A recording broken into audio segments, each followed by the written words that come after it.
If you mention marriage to me, I feel like marriage is a scam. I didn't want to get married. Is this thing marriage? What my mom went through, is this what anybody wants me to go to? A man subjects you, you don't have a voice, you know, you don't have anything. So I never wanted to get married. I see my dad beat my mom when my mom was pregnant with her last child. And he was marching on her tummy. Are you carrying Jesus? Are you carrying Jesus? Whatever you are carrying, I don't need a child. I watched him step on my mom's tummy like he was marching on a full-grown pregnancy. I don't know how God did it. My mom gave birth to that child at 11 months and 2 weeks. That's, call it a year. I saw every man that comes to me. Once you say I want to marry, I'll just say my father. No, there was this man that came. He was a bit elderly, kind. So his way of loving is that the wife doesn't go to the market, he goes to the market, he buys the things, he brings back, you cook.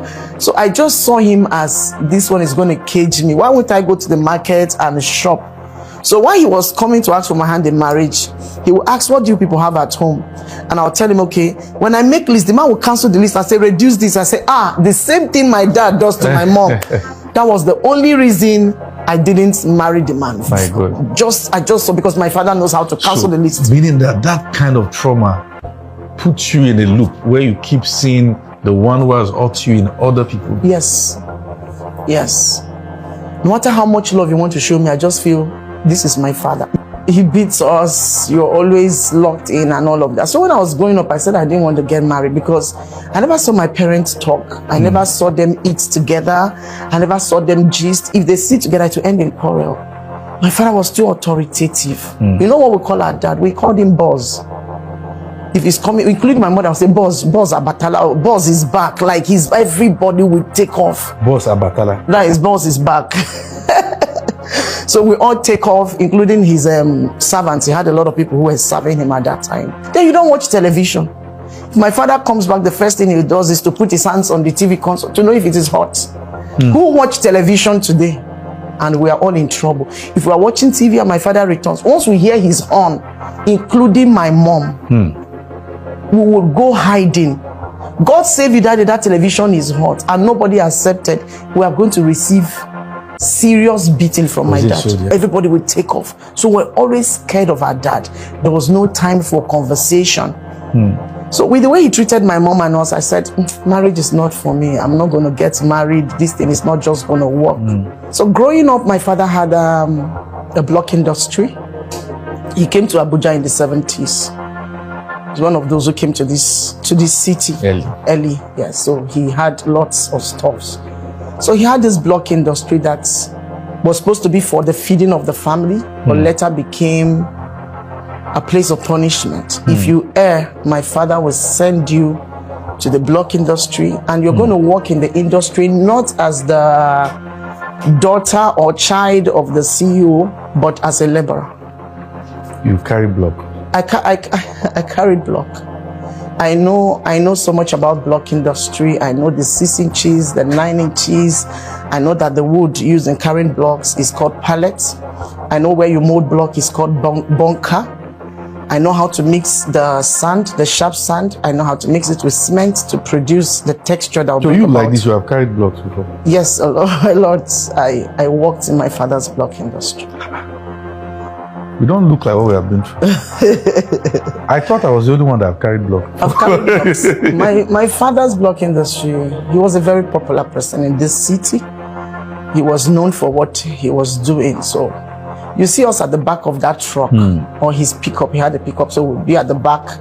You don't sit in front of the car like this, your father's. You sit at the back of the truck. With the laborers. With the laborers. You know, I mix sand, I carry blocks. The following morning when you come, you know, the blocks are dried. You lift them up. Then we start packing the pallets. We load the blocks into the trucks. We follow them to go and deliver the blocks to the sites. You count. If anyone breaks, you're in trouble. So if it breaks while you're loading, you have to bring it back, break them, remix the following day, and mold and all of that. And then you have to eat once a day.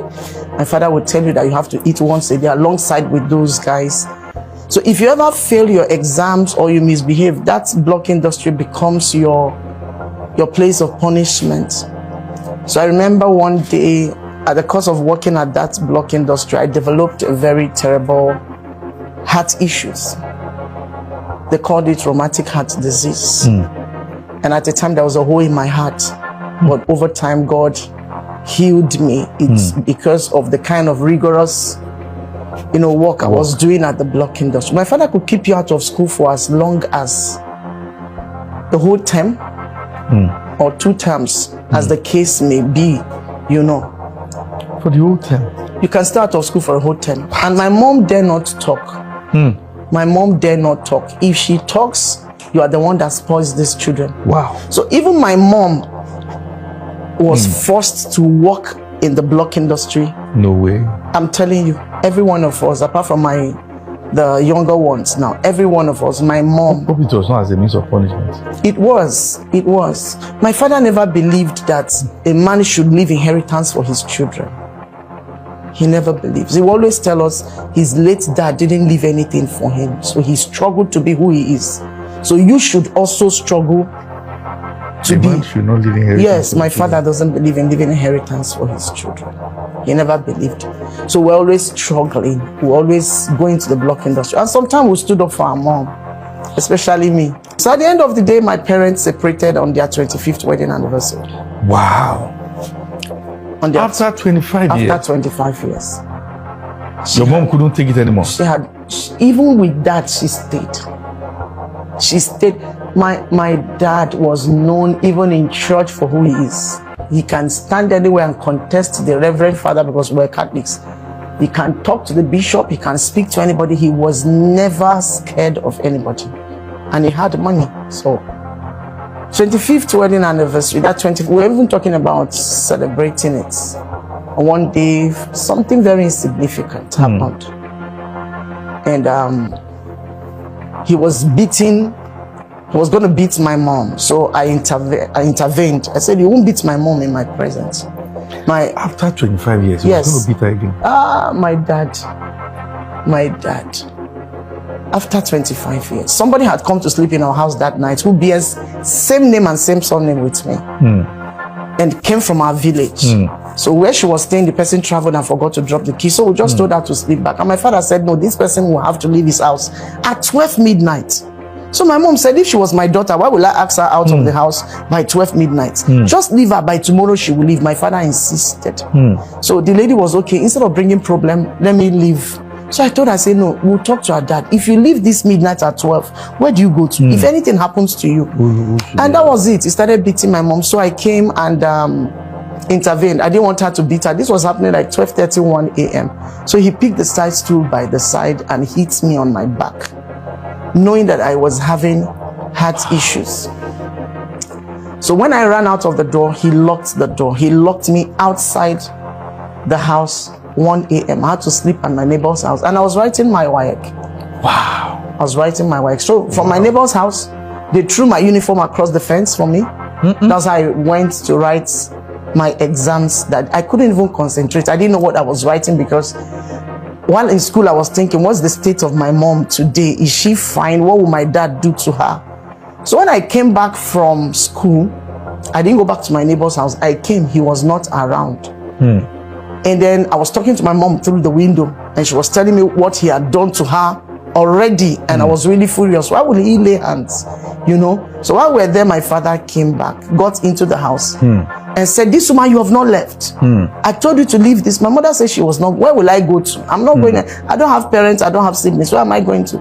And so while he started beating my mom, I ran into the room again and I pushed him. I said, you can't beat my mom. This time I met him trying to strangle my mother. His hands were on her neck.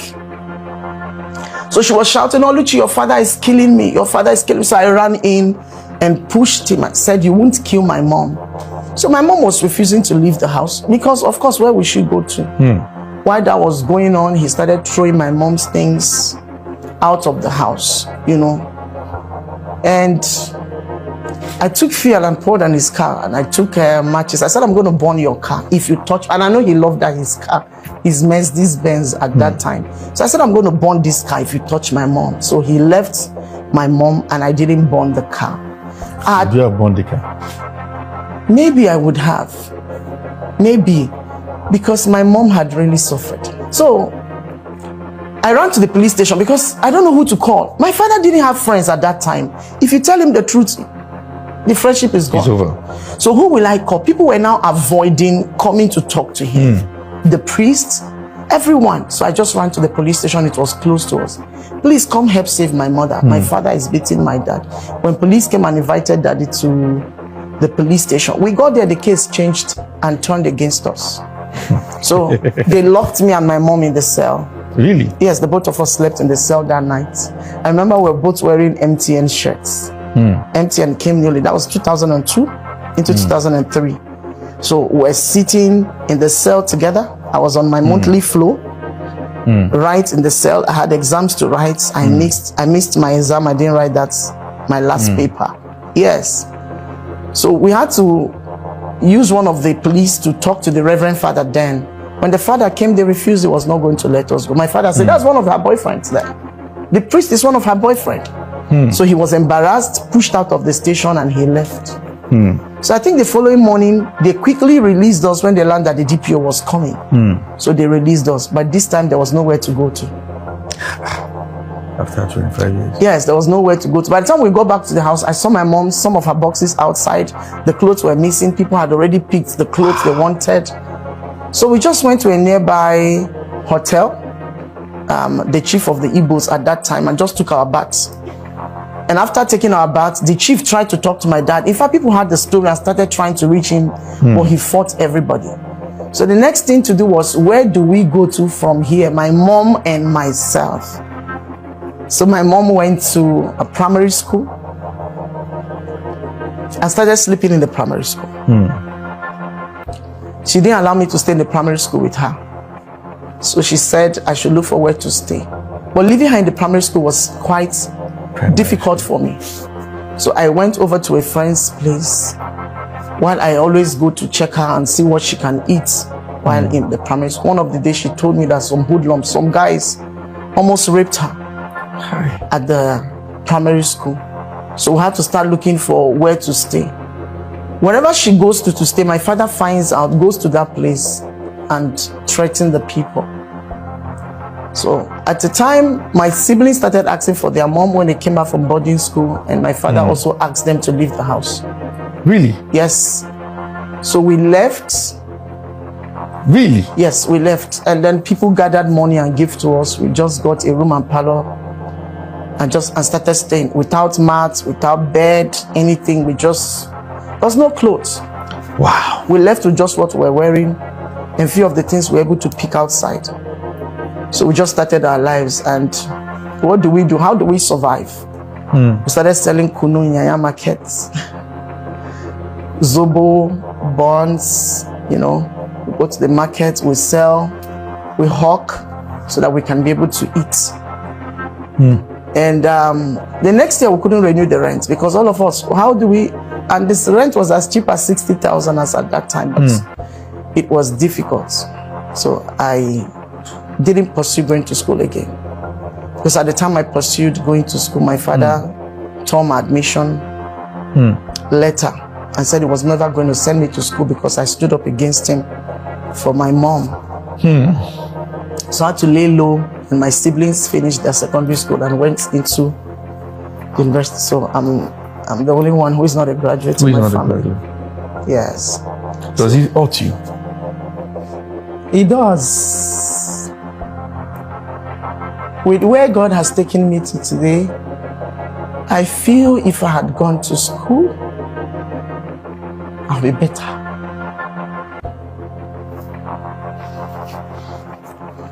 I was very brilliant. There was a place I saw myself.